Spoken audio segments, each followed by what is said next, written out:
Sí, saludos. Después de las informaciones que hemos mostrado aquí sobre los llamados medios de comunicación independientes, esos que dicen existen como una alternativa al oficialismo que está lleno de mentiras, obviamente, solo ellos muestran la verdad. Ahora resulta que crece el deseo popular porque sigamos desnudando las verdades que se esconden detrás de ellos y de esos discursos que son liberadores, que están llenos, los de estos medios, de buena voluntad para el pueblo de Cuba. La semana pasada les traje, recuerdan, elementos del director de uno de esos medios y de cómo, en el ejercicio de su libertad de expresión, denigró al líder de la Revolución Cubana en los términos que yo les leí aquí. Dicho sea de paso, habría que recordarle a muchos de esos periodistas independientes que se piensan conocedores de todas las teorías, de todas las tendencias de la comunicación moderna, que los derechos, así como son reconocidos en la legislación y se ejercitan, tienen límites.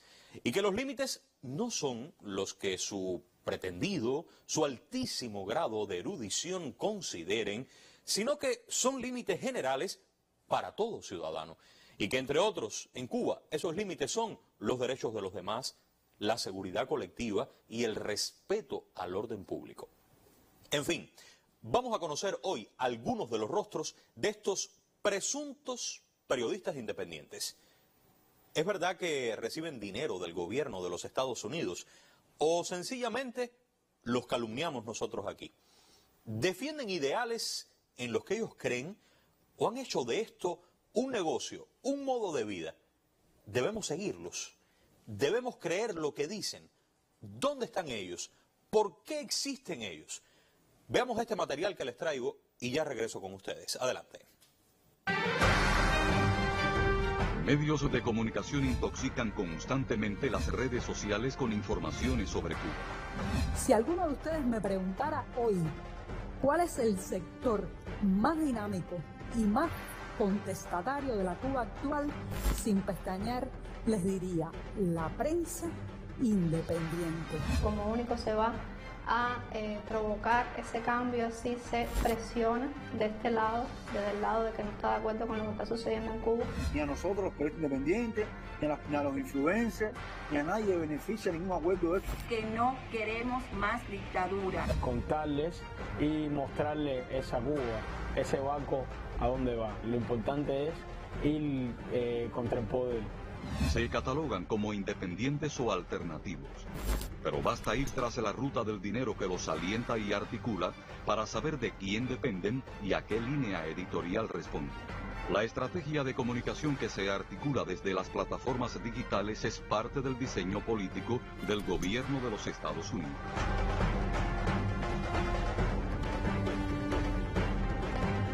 En Ohio tuvimos un programa más bien académico con profesores de universidad de allí. Hubo un contacto de todos con funcionarios que se encargaban de atender la prensa del Departamento de Estado. Yo tuve una cita privada con una funcionaria del Departamento de Estado que quiso entrevistarme. ¿Cómo se llama? Priscila Hernández. Con la embajada me dijo, Priscila te va a llamar, te interesó por todo lo que estaba pasando en Cuba, por todo. Nosotros nos reunimos en la Teresa, donde yo vivía, con Gustavo de Pelín. Tania dice que eran las dos personas que tenían el grupo. Y yo, la idea esta del colectivo Maposa, la idea de un producto multimedia, servicio y multiplataforma, multimedia y multiservicio, la tenía.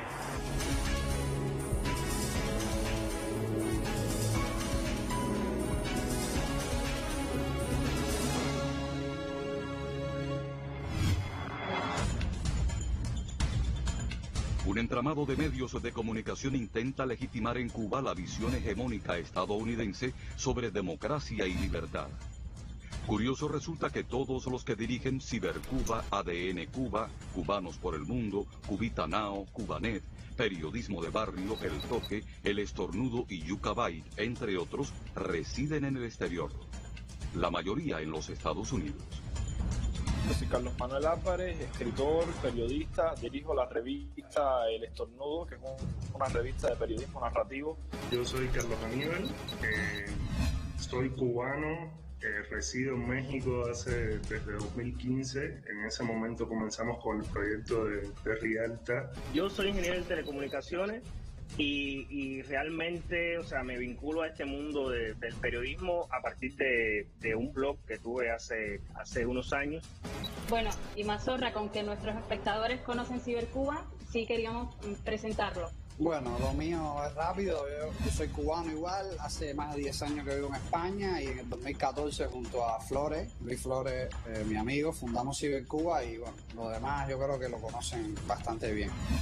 El informe de la Comisión para la Asistencia a una Cuba Libre de junio de 2004 registra las principales líneas subversivas hacia la isla, entre las que se incluyó el fomento de proyectos de prensa. Desde entonces, todas las administraciones posteriores a Bush ajustaron su diseño mediático a cada contexto. Cubanet y otros medios ya llevaban, no sé, el 94, pero con este tema de la blogosfera, que creo que la persona que fue líder de eso fue precisamente Giovanni Sánchez, que hoy dirige un medio independiente también. Son tiempos en que necesitamos la mirada y el apoyo internacional.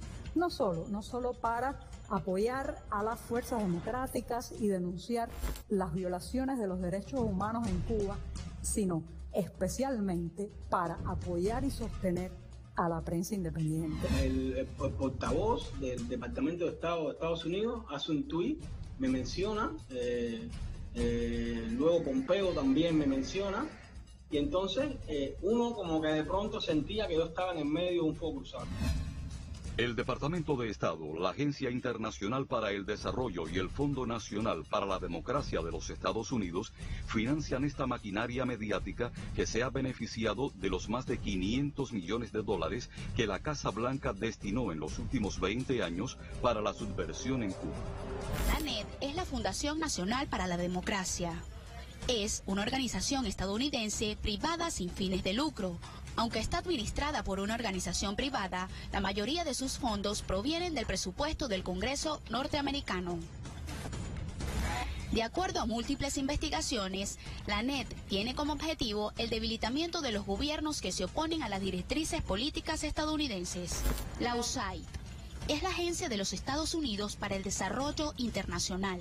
Es un organismo que recibe directrices estratégicas del Departamento de Estado, siendo un instrumento de la Casa Blanca. Con el fin de recibir de modo expedito los financiamientos, varios de estos proyectos se han registrado en otros países como organizaciones no gubernamentales. Es el caso de los sitios digitales El Toque, mediante el colectivo Más Voces, radicado en Polonia, y de El Estornudo, creado en Cuba y luego legalizado en México como una organización no gubernamental. Carlos Manuel Álvarez, director del Estornudo, arribó a Cuba el 24 de noviembre para unirse al show mediático de San Isidro. ¿Y el financiamiento total al Estornudo cuánto es? Yo no lo sé porque todo eso se gesta afuera y yo no formo parte de las negociaciones. De hecho, no incidió, pero es una de las cosas por las cuales yo me fui. El Estornudo se funda tratando de huirle a la bestia del oficialismo y termina siendo una especie de feudo, no de censura, no de una línea ideológica propagandística. ¿Quién financia el Estornudo? Hoy, hasta que yo me fui, Mónica lo dijo, de hecho está en ese texto, porque Mónica lo dijo antes, como usted bien sabe, la NED y yo pienso ser. Y lo que nos une es eso, ¿no? Lo que nos une son unas condiciones específicas que se dan, que permiten, naturalmente también con el acceso paulatino a la tecnología en Cuba, con esa apertura, permite que no solo que creemos cada uno su respectivo medio de prensa con su respectivo perfil, sino que empecemos a tener una audiencia para eso y que empecemos a incidir en el espacio público. Los colaboradores cobran por trabajo. Digamos que los que hacen la revista sí tienen un sueldo fijo. ¿Y tú vas a la revista? ¿Eh? ¿Tú hiciste la revista? Sí. ¿Cuál es el sueldo fijo? 400. ¿CUC? Sí. Open Society Foundation, y vamos a ver justamente a estos personajes, ir viendo por qué es el cuestionamiento que se da cuando ellos quieren participar en esta tarea de la libertad de expresión o la fiscalización del contenido correcto a través de redes sociales. Vemos a George Soros, un magnate nacido en Budapest, de origen judío, magnate criticado por influir en procesos políticos. ¿Cómo lo hace? Bueno, a través de su extensa fortuna. Estos medios que se hacen llamar alternativos e independientes se descalifican por sí solos cuando se revela de dónde procede su sustento, aunque en ocasiones se pretenda desviar la atención sobre el origen del dinero. Digamos que como parte de estos procesos, el financiamiento, la capacitación, la asistencia técnica son pilares a partir de los cuales se aprovechan las condiciones que existen en las sociedades que pueden ser objeto de intervención para buscar, formar o promover movimientos de resistencia, movimientos que puedan gestionar el cambio que requieren los Estados Unidos en cada uno de los lugares donde pretende intervenir. Quienes se dirigen y colaboran en estos espacios lo hacen a través de organizaciones radicadas en territorio estadounidense, europeo o latinoamericano. Al funcionar como una organización privada recibe fondos privados. Puede ser de cualquier individuo, de cualquier corporación a nivel internacional, y por lo tanto se hace mucho más difícil poder vincular a una entidad con un gobierno específico y con los objetivos de política exterior de ese gobierno en un país determinado. Como es aceptable para la empresa que vaya un grupo de cubanos a capacitarse, le da la oportunidad de pagarle entonces allí directamente a los propios. Acudimos a la cooperación internacional. O sea, tuvimos un primer momento en que se financió con los ahorros que había podido llevar a Cuba de la beca Nieman, y después logramos hacer un proyecto piloto con la Fundación Sueca de Derechos Humanos. Mientras más nosotros pudiéramos traer periodistas cubanos a estos espacios, mientras más los pudiéramos mandar a otros lugares a estudiar, a pasar cursos, a ir a la fundación, en esa medida el periodismo cubano también iba a crecer. Y logramos una alianza recientemente con la Embajada de Noruega, gracias a la cual estamos nosotros 4 aquí. Pero el periodismo va a tener la misma disyuntiva que nosotros. Necesitan personalidad jurídica para aplicar a fondos que los van a sostener. Y ellos no tienen dificultad con asumirlo, se han cuidado más que nosotros, es decir, que tienen fondos extranjeros, pero ya han trabajado con fondos extranjeros. El Instituto de Periodismo de Paz y Guerra, Factual, Distintas Latitudes, Fundación Sueca de Derechos Humanos, Editorial Hipermedia, Diario de Cuba, Cubanet, la Universidad Sergio Arboleda y muchos más funcionan como contratistas de estos proyectos de prensa. Muchas ONG estuvieron interesadas, siguen estando interesadas en dar ayuda, en dar asistencia a los periodistas cubanos, asumiendo que en Cuba hay dificultades con el ejercicio del periodismo. Uno pudiera pensar, si no está bien informado, que esto es como una excepcionalidad, o sea, que los cubanos somos favorecidos porque intereses que nos trascienden quieren debilitar a la revolución cubana. O sea, algo de eso, por supuesto, hay detrás. En este diseño sobresale desde el Fondo Nacional para la Democracia el cubanoamericano Aimel Ríos Wong. Como jefe del programa Cuba, controla y distribuye los fondos aprobados para desmontar paradigmas ideológicos y culturales desde afuera y dentro de la isla. Bueno, pues me llamó y me dijo que ¿te parece si podemos vernos, etcétera? Y yo le dije, sí, ¿por qué no? Claro. Y entonces salimos a dar una vuelta en Washington. Pero sí es alguien que se ha hecho presente, que ha estado dialogando, que ha estado intercambiando constantemente con los actores aquí, tanto del periodismo como de la sociedad civil. Como estrategia, seleccionan a sus futuros líderes, los capacitan, los premian, los financian, los estimulan, los visibilizan, los aglutinan, los empoderan, los orientan y les dan espacios y tribunas. Lo que dicen es, no, pero a mí nadie me dice lo que yo tengo que escribir. A mí nadie me dice cuál es la línea editorial de mi página o cuál es la línea editorial de los artículos que yo debo escribir. No tienen que decírtelo ya. Ya tú tienes asumida esa línea. Recibes el financiamiento porque ya la tenías desde antes, porque ya decías esas cosas desde antes. Y sabes que si no las dices y no sigues esa línea antigubernamental, no vas a recibir el financiamiento. Nosotros estamos trabajando ahora mismo con alrededor de 7.000 para un trimestre. $7.000 americanos para un trimestre.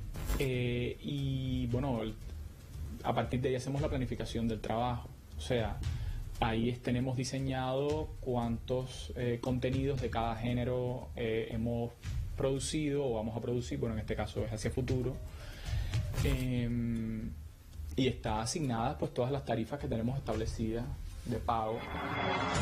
Fuentes públicas del propio gobierno de los Estados Unidos muestran el incremento de estos fondos durante los últimos años, justo cuando el Estado cubano avanza en las transformaciones del nuevo modelo económico y social. ¿Qué cosa es la subversión? La subversión es la promoción de un proceso de cambio. Pero, ¿cambio para qué? En la medida que la informatización del país ha ido avanzando, las personas han ido teniendo cada vez un mayor acceso a Internet, especialmente en los últimos años con las zonas Wi-Fi, posteriormente con la red de datos móviles. Esta guerra ha ido aumentando y se ha ido organizando cada vez más porque su posibilidad de llegar con este tipo de manipulación mediática hacia determinados sectores de la población ha sido cada vez mayor. Esto que estamos viendo ahora no es el resultado de algo que pasó en el último mes. Es algo que se ha venido trabajando durante muchos años, de cómo revertir, porque en definitiva de eso se trata, las cosas hay que decirlas por su nombre. Cómo yo revierto la revolución cubana, cómo yo hago una restauración capitalista en Cuba, pero cómo yo lo hago sin anunciarla, cómo yo la hago disfrazándola de otra cosa. Una convocatoria de la Oficina de Democracia, Derechos Humanos y Trabajo del Departamento de Estado para financiar propuestas relacionadas con los derechos civiles y políticos en la isla. En medio de las provocaciones articuladas en los últimos días, así lo confirman. Crean la ilusión de que existe desde Cuba un sector de extrema izquierda de parte de la revolución, como mismo existe una extrema derecha, existe una extrema izquierda que tampoco quiere el acercamiento entre Cuba y los Estados Unidos, que tampoco quiere relaciones normales. Y entonces, dentro de esa ficción de los dos extremos, crean este espacio también ficticio aparentemente de centro. En paralelo con la imposición de medidas económicas restrictivas y el complejo escenario epidemiológico de la COVID-19, los medios de prensa enemigos se alinearon para desacreditar la gestión del gobierno cubano y deslegitimar el sistema social. Son los mismos temas, sobre todo lo que tiene que ver fundamentalmente en los últimos años con el tema de la democracia, la Cuba que queremos todos, cómo debe ser esa Cuba, cómo cambiar o no esa Cuba, y eso está de alguna manera mediando el debate en torno a los temas que se están trabajando. Tiene que ver con la fabricación de matrices de opinión, tú también lo comentabas, que yo veo que estas matrices de opinión tienen dos características esenciales. La primera, están creadas para administrar los descontentos que existen relacionados a determinados temas, y dirigirlos en contra del gobierno, en contra del socialismo, en contra del sistema político. Y la segunda característica es que estas matrices de opinión intentan promover en Cuba un pensamiento liberal, o sea, los valores de un pensamiento liberal, en definitiva el liberalismo, es la ideología del capitalismo. Un escenario en el cual ese tipo de discurso viene a tributar muy bien a las intenciones que se tiene con esta nueva contrarrevolución, en la cual determinados actores individuales, como ocurrió con el movimiento San Isidro, como ocurre con el corresponsal enviado que escribe para el New York Times, para los Washington Post, para El País. Exacto. Estos actores individuales generan las situaciones en las cuales se activa ese coro que ya está inducido. En este entramado comunicacional se encuentran los llamados influencers con tendencias hipercríticas, creados para generar empatías y tendencias ideológicas en miles de seguidores a través de las redes sociales. Cuéntame, esta joven que un día decidió agarrar un teléfono y salir a la calle y decir, mira, esto es lo que está pasando. Bueno, todo comenzó por Alex Otaola. El programa comenzó siendo más farándula, más frivolidad, porque también fue el gancho que encontramos dentro de estos jóvenes nostálgicos que solamente le interesaba el último tema del Chacal, ¿no? Entonces aprovechamos esos intereses y los convertimos en ganas de luchar por la libertad de Cuba. En este escenario, los proyectos de prensa enemigos se identifican como instrumentos del gobierno de los Estados Unidos en su estrategia de guerra no convencional. Es como empujar, no importa lo que le ocurra a estas personas, realmente no les importa. Les importa tanto como les importaba a los Estados Unidos lo que ocurriera con los mercenarios de Girón. No les importaba. Lo que ocurre con estos periodistas independientes, si ellos admiten públicamente que están financiados por la NEP, por un gobierno extranjero, lo que les ocurre en Cuba no les importa. Lo que les importa es que ocurra el incidente, se genere el titular al estilo de gobierno cubano enjuicia o gobierno cubano detiene. Quien consume las noticias que publican los medios subversivos pudiera llegar a creer que Cuba es un país que se desploma. Sin embargo, se trata de una nación que vive una realidad diferente. La realidad no está en las redes sociales. La realidad aquí está en la calle, está en el surco. Están las personas que están trabajando, están esos médicos, enfermeros, estudiantes que están cuidando a las personas que están enfermas, las están curando, están en los científicos que están generando las vacunas, están en los economistas que están tratando de resolver el entramado económico de este país, están tratando de hacernos dentro de una coyuntura realmente imposible, como este país no solo no colapsa, sino avanza. Esa es nuestra realidad. Hay mucho dinero corriendo, pero hay además laboratorios ideológicos detrás de todo esto, porque los nuevos terrenos de operación virtual y mediática han demostrado efectividad en cuanto a la manipulación y a desarmar ideológicamente a los pueblos en nuestra región y en el mundo. Nosotros debemos ser capaces de generar también, ante todo esto, una estrategia de comunicación con rigor, utilizando incluso muchas de las herramientas que ellos emplean contra nosotros, pero también creando nuevas herramientas más ajustadas a nuestra realidad y a la singularidad de nuestro pueblo.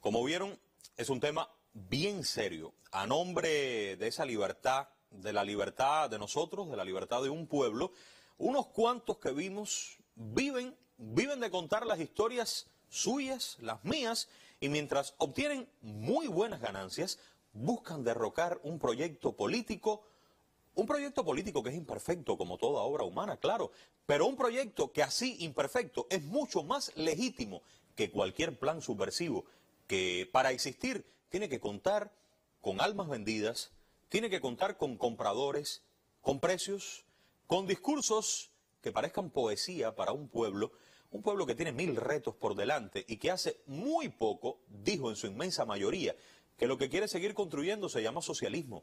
¿Qué usted cree de estos medios independientes después de lo que hemos visto?